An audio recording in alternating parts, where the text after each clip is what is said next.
राज्य सरकार और राज्यपाल के बीच राजनीतिक मतभेद बड़ा मुद्दा बनते जा रहा है। दोनों के इस टकराव का असर जनता से जुड़े फैसलों और योजनाओं पर भी पड़ता है। कहीं राज्यपाल पर केंद्र सरकार के प्रवक्ता की तरह काम करने के आरोप लगते हैं, तो कहीं राज्यपाल राज्य सरकार पर केंद्र के काम रोकने के आरोप लगाते हैं। तमिलनाडु में तो राज्यपाल और राज्य सरकार की ये लड़ाई इतनी बढ़ गई कि मामला सुप्रीम कोर्ट तक पहुंच गया और अपने फैसले में शीर्ष अदालत ने राज्य सरकार को बड़ी पावर दे दी है, जिसका असर कई राज्यों में दिखेगा। राज्यपाल सरकार में खिंच गई तलवार, सुप्रीम कोर्ट ने दिया ब्रह्मास्त्र। राज्यपाल के रवैये पर भड़का सुप्रीम कोर्ट के फैसले से बीजेपी को झटका।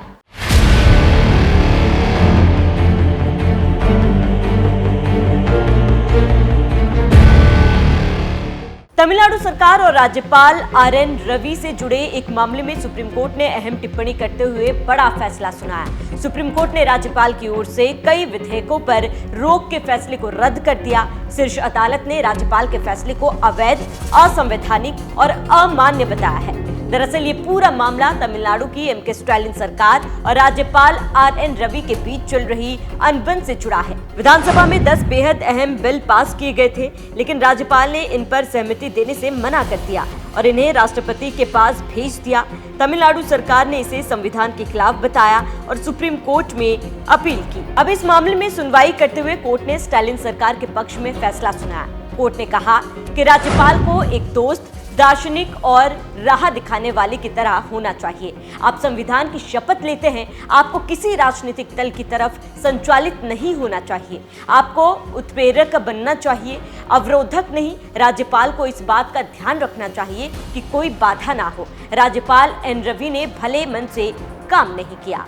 Justice JB. पात्रीवाला और जस्टिस आर. महादेवन की बेंच ने माना कि राज्यपाल का 10 विधेयकों को राष्ट्रपति के पास भेजना अवैध और मनमाना है। सुप्रीम कोर्ट ने कहा कि इन बिलों को उसी दिन से मंजूर माना जाएगा जिस दिन विधानसभा ने बिलों को पास करके दोबारा राज्यपाल को भेजा गया था। इसी के साथ सुप्रीम कोर्ट ने राज्यपाल की सभी कार्रवाई को रद्द कर दिया। सुप्रीम कोर्ट ने राज्यपाल को दिए थे निर्देश, अपने विकल्पों का इस्तेमाल तय सीमा में करना होगा, वरना राज्यपाल की कार्रवाई की कानूनी समीक्षा की जाएगी। राज्यपाल मंत्रिपरिषद की सलाह से बिल रोके या राष्ट्रपति के पास भेजे। राज्यपाल को 1 महीने के अंदर बिल को मंजूरी देनी होगी। राज्यपाल की सभी कार्रवाई सिद्धांतों के अनुसार होनी चाहिए। कोर्ट के इस फैसले के बाद सीएम एम.के. स्टालिन ने इसे सभी राज्य सरकारों की जीत बताया। उन्होंने कहा कि यह सिर्फ तमिलनाडु नहीं बल्कि पूरे देश की राज्य सरकारों की जीत है। अब ये बिल राज्यपाल की मंजूरी वाले माने। इससे पहले स्टालिन ने आरोप लगाया था कि राज्यपाल आर.एन. रवि जानबूझकर बिल को लेकर देरी कर रहे हैं। कैसे बढ़ी टकराव? राज्यपाल आर.एन. रवि और स्टालिन सरकार के बीच 2021 से टकराव। डीएमके ने लगाया था बीजेपी प्रवक्ता की तरह काम करने के आरोप। राज्यपाल ने स्टालिन को कहा था अहंकारी। विधानसभा में तमिल थाई वत्थु गाने और राष्ट्रगान को लेकर हुआ विवाद। पहले तमिल वत्थु और बाद में राष्ट्रगान पर राज्यपाल ने जताया था ऐतराज। बहरहाल दोनों की लड़ाई में कई बिल अधर में लटक गए थे, लेकिन अब सुप्रीम कोर्ट ने राज्य सरकार की ये अड़चन दूर कर दी और सभी 10 विधेयकों को मंजूर मान लिया गया। इससे पहले पश्चिम बंगाल और दिल्ली में भी सरकार और राज्यपाल के बीच खींचतान देखी गई और आरोप लगे थे कि राज्यपाल केंद्र से समर्थित कदम उठाते हैं। लेकिन अब सुप्रीम कोर्ट के इस फैसले का असर देश के अन्य राज्यों में भी होगा। कोर्ट ने साफ कर दिया कि राज्यपाल मनमाने और गलत तरीके से राज्य सरकार के किसी काम को नहीं रोक सकते। राज्यपाल का रोल सीमित है और इसीलिए वे उसी दायरे में रहकर काम करें।